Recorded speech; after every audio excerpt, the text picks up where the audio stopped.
In today's video, I'm going to teach you how to add multiple files to queue and batch export.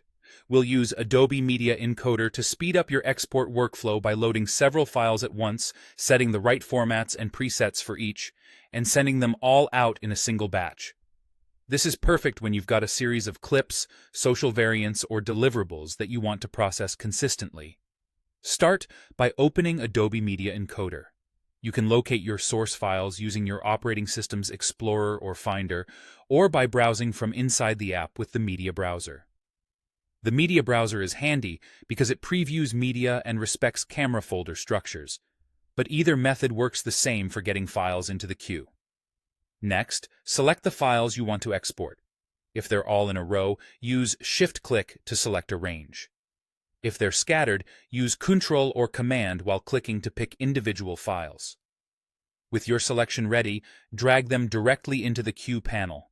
You'll see each file appear as its own queue item, which makes it easy to manage settings per clip without affecting the others. Now set the format and preset for each item. Click the Format drop-down to choose the codec or container.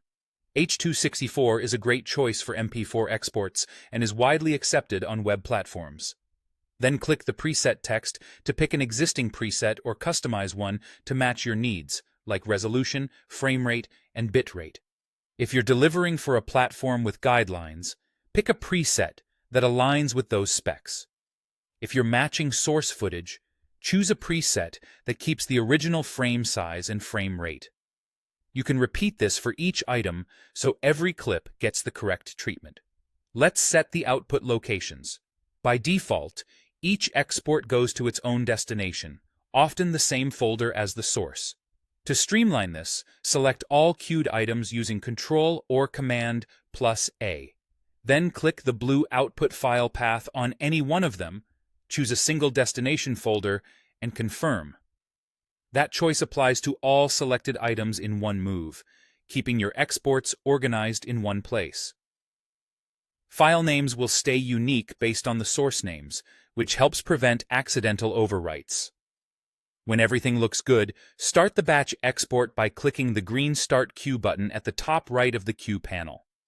You'll see progress bars for each item, and you can monitor status as Media Encoder works through the list.